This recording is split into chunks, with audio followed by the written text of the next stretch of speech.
Ready है? चलिए, तो मैं क्लास की शुरुआत जो है पार्ट 3 जो है ना, उससे पहले मैं एक काम करता हूँ। हमारे पास एक अच्छा क्वेश्चन आया था, तो उस क्वेश्चन के साथ मैं स्टार्ट करता हूँ। और वो क्वेश्चन था हमारे पास राज्य पुनर्गठन आयोग से, यानी कि स्टेट रिकंस्ट्रक्शन से। एक दो डाउट क्वेश्चन थे, मैं चाहता हूँ उसको समझाने का प्रयास करता हूँ। स्टेट का रिकंस्ट्रक्शन से रिलेटेड जो है, जैसे कि मेरे पास जो आया था, जैसे कि मान लेते हैं हम JNK को भी ले लेते हैं और हम इसमें पुडुचेरी को भी ले लेते हैं, जिसको हम पहले स्टार्टिंग क्या कहते हैं, पौंडीचेरी। तो इसके साथ देखिए कुछ ऐसे डेट्स हैं ना कि उस डेट्स को हम कैसे समझें, ऐसा करके क्वेश्चन जो आता है। मैंने आपको बताया था ना, पढ़ने का तरीका स्टेज होना चाहिए, उसके बाद आप घर में रिसर्च करें।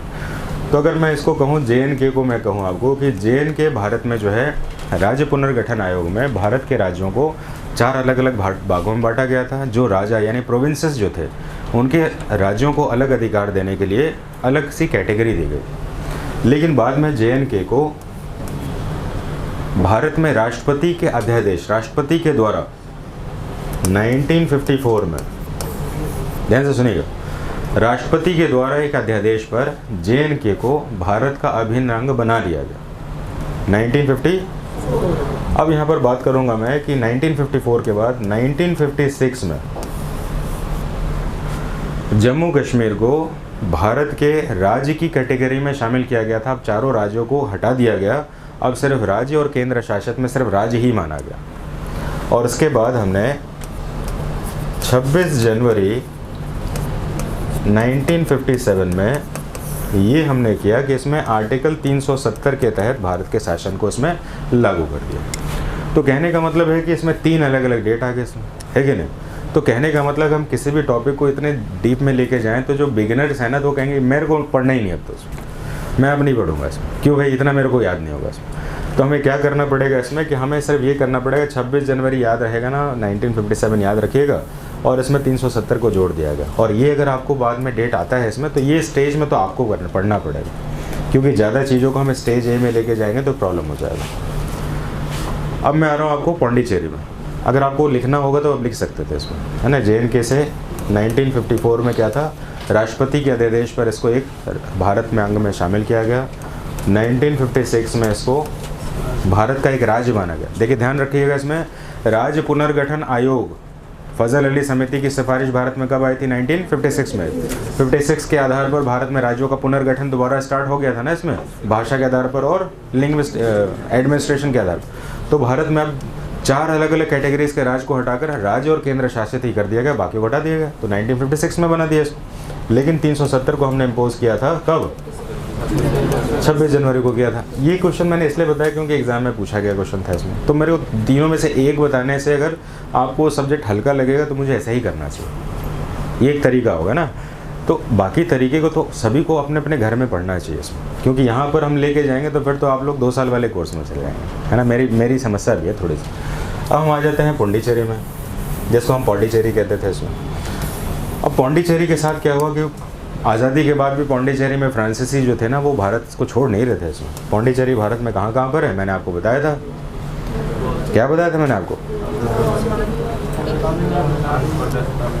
एक केरला में है, दूसरा तमिलनाडु में है, आंध्र प्रदेश में है आपको, और तमिलनाडु में तो इस तरह से पौंडीचेरी के अलग अलग भारत में 4 अलग अलग क्षेत्र हैं। ये भी एग्जाम में पूछा गया था, थोड़ा सा समय ले रहा हूँ, ज़्यादा नहीं ले रहा हूँ। तो पौंडीचेरी के क्षेत्र के साथ क्या था इसमें कि 1954 में भारत में पौंडीचेरी के रूल यानी फ्रांसीसी के रूल को ट्रांसफ़र करके एनेक्स किया गया, भारत ने इसको अधिग्रहण कर लिया 1957। ध्यान से सुनिएगा, 1957 के बाद जो है हमने इसको 1956 में, 54 के बाद 56 में आ जाता है। 56 में हमने इसको स्टेट का दर्जा दिया। क्या दे दिया? स्टेट का दिया। और फिर बाद में इसको 1963 में हमने इसको UT का दर्जा दे दिया। तो कहने का मतलब अगर मुझे कोई एक बोलना होगा इसमें, तो मैं इनमें से कोई एक के बारे में ही बात करूँ, क्योंकि अभी ये स्टेट है नहीं, तो 56 हटाकर 54 हमें कर लेना चाहिए, ठीक है। तो 54 वाला अधिग्रहण ही लिखना चाहिए, और UT में शामिल किया तो ये है इसमें। तो इनमें से कोई चीज़ लिखना चाहिए। स्टेट तो अभी नहीं है, लेकिन आ तो कुछ भी सकता है भाई। तो कुछ चीज़ों को आप बेसिक एक कहीं पर भी पॉइंट मिल जाता है, उसके बाद घर में जाके थोड़ा सा आप इसको डेवलप कर लीजिएगा, है ना। क्योंकि बहुत सारी चीज़ों को लेके चलेंगे तो बहुत ज़्यादा हमारे पास समय आ जाएगा। अब मैं चाहूँगा कि आज की क्लास को हम लोग स्टार्ट करते हैं पार्ट 3 से। कभी कभी जब हम पढ़ना शुरू करते हैं ना, तो हमारे पास, मैं एक अच्छी बात बता रहा हूँ आपको, जो भी बिगिनर होते हैं मार्केट चले जाएं, जो पहली बार पढ़ना चाहते हैं, 2 तरह की किताब हो गई, एक 1000 पेज की किताब इतनी मोटी, और एक छोटी सी किताब हो गई 60, 70, 80 पेज की, पूरा जी, उसमें लिखा होगा पूरा GK GS, और उसमें पूरा GK GS। मोटी किताब देख के डर लग जाएगा, अरे यार इसको छोड़ देते हैं, इसको पतली किताब इसको खरीद लेते हैं, कितना प्यारा, सभी कुछ है, अरे राष्ट्रपति भारत का सभी कुछ दिया हुआ, इसको ले लेते हैं। तो कभी कभी क्या होता है ना, लर्निंग मेथडोलॉजी में जब हम पहली बार पढ़ रहे होते हैं किसी चीज़ को, तो उसको इतना बड़ा नहीं बनाना चाहिए जिससे कि उस सब्जेक्ट को देख कर ही उससे ज़्यादा हेट हो जाए, इसमें रिपल्शन हो जाए, अरे नहीं पढ़ सकते इसको, मान के चलना चाहिए अरे इतना आसान तो है इसमें, और फिर उसके बाद धीरे धीरे उसका डिस्क्रिप्शन करना चाहिए, है ना। ये साइकोलॉजिकली आपको जो है मोटिवेट करेगा। एक साथ अगर गहराई में सुन लें आप इसमें, तो आपको लगेगा ये बकवास है, मेरे बस की बात नहीं, जबकि ये बाद में होगा, ग्रेजुअल होगा। तो ग्रेजुअल फिनोमेना होता है नॉलेज का, एक दिन में कुछ नहीं होता। तो हम पार्ट 3 के लेके चल रहे हैं, और इसमें इतना आसान चीज़ है ना कि 5 मिनट से पहले भी ख़त्म कर सकता हूँ, 5 मिनट सुन लीजिए बस।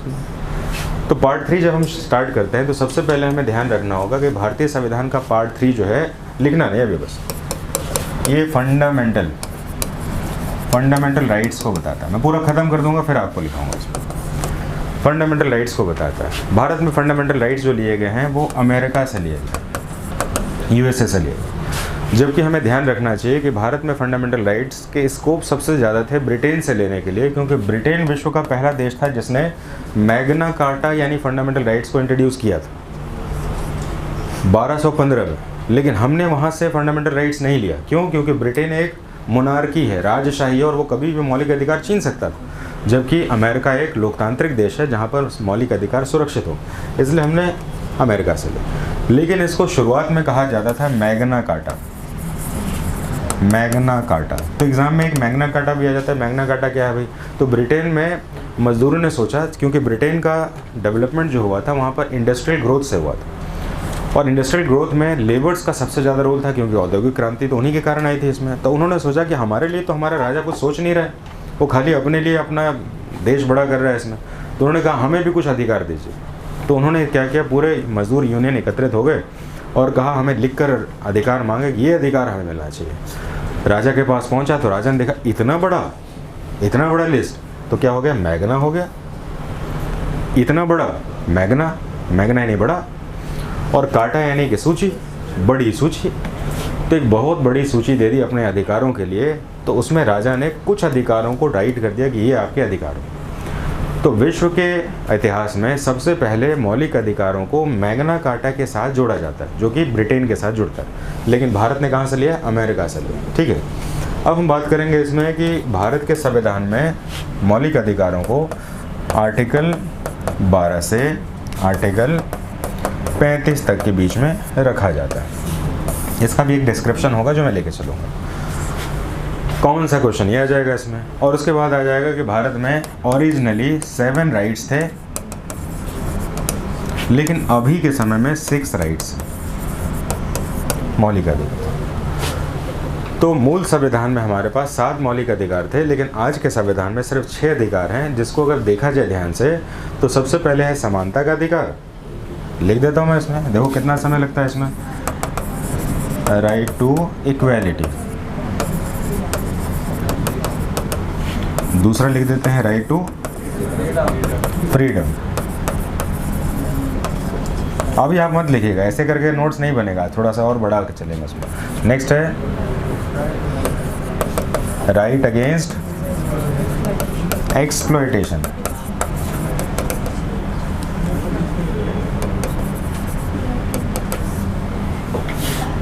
नेक्स्ट है राइट टू रिलीजन। नेक्स्ट है right to culture and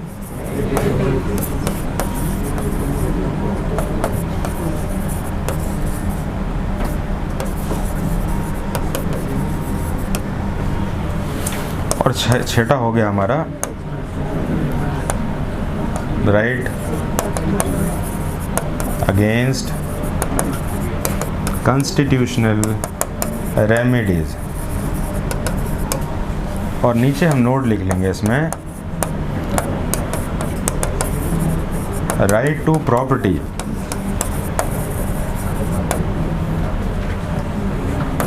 is removed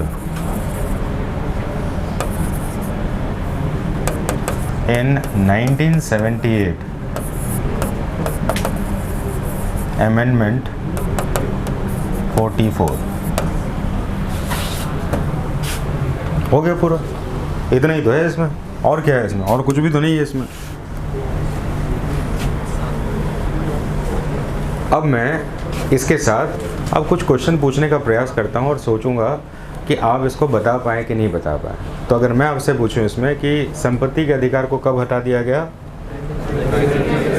कितने मौलिक अधिकार हैं अभी, ठीक। अब एग्ज़ाम जैसा बिहेव करता हूँ मैं अब एग्ज़ाम बन जाता हूँ, ठीक है। अब मैं आपसे एक क्वेश्चन पूछना है, ज़रा ध्यान से सुनिए। कैसे पूछता है एग्ज़ाम का क्वेश्चन, फंडामेंटल राइट से स्टैंडर्ड एग्ज़ाम में, उस तरीके से मैं जाने का प्रयास करता हूँ। हाल ही के समय पंजाब में हुई एक घटना में बहुत सारे नागरिकों के द्वारा शस्त्र के साथ थाने में प्रवेश किया गया, जिसे पुलिस ने एक अपराध माना। मौलिक अधिकार के अंतर्गत सशस्त्र सम्मेलन या एकत्रित होने को कौन सा मौलिक अधिकार वर्जित करता है? रुक जाइए, ये क्वेश्चन ये है, ठीक है। अब इस क्वेश्चन में आप लोगों में से कितने लोग ट्राई कर सकते हैं? तो आप देखेंगे कि इतने में से आप लोग कितने कम रह गए अभी, है कि नहीं, सही बात। और मैं 100% जानता हूँ आपने जितने भी हाथ खड़े किए उनमें से 50% लोग गलत होंगे। 4 लोगों ने हाथ खड़े किए, 2 लोग तो 100% गलत होंगे, है कि नहीं। तो जाहिर सा बात है कि अब ये क्वेश्चन तो इससे बन नहीं रहा है। इसमें एक और क्वेश्चन पूछने का प्रयास करता हूँ मैं आपसे ये जानना चाहता हूँ इसमें, इन मौलिक अधिकारों में से किन मौलिक अधिकारों को एब्सोल्यूट राइट का दर्जा प्राप्त, which of the fundamental right is recognised as absolute right. अब हाथ खड़ा करिए इसमें। अब आप देख रहे हैं ना संख्या कम हो रही है ना इसमें, जबकि इसमें तो लिखा नहीं हुआ। आप कहेंगे सर ये तो लिखा कितना छोटा था, प्यारा सा बच्चा था, इसमें इसी को पढ़ते तो एकदम कॉन्फिडेंट हो जाते हैं इसमें। अब ये कहाँ से क्वेश्चन लेके आए? ये क्वेश्चन एग्ज़ाम से लेके आए। तो एग्ज़ाम में क्वेश्चन आपके जानने के बाद भी क्वेश्चन नहीं बन पाते, ठीक बात है। इसमें अगर मैं आपको नेक्स्ट एक परिभाषा बोल दूँ इसमें कि, ध्यान सुनिएगा, मौलिक अधिकारों के अंतर्गत राज्य जो है नागरिकों के अधिकार देने की गारंटी देता है। निम्नलिखित में से कौन सा भाग राज्य को परिभाषित नहीं करता? संसद, विधानसभा, कोर्ट और सर्वोच्च न्यायालय, हाई कोर्ट और सुप्रीम कोर्ट। ऐसे क्वेश्चंस को सोचने के लिए बहुत दिमाग लग जाएगा आप, जबकि क्वेश्चन तो लग रहा है यार कुछ तो ट्राई कर सकते हैं। तो एक्चुअली इनको पढ़ने के बाद उसका विजडन बढ़ेगा। जब तक इसको नहीं समझेंगे वो चीज़ नहीं समझ में आएगी।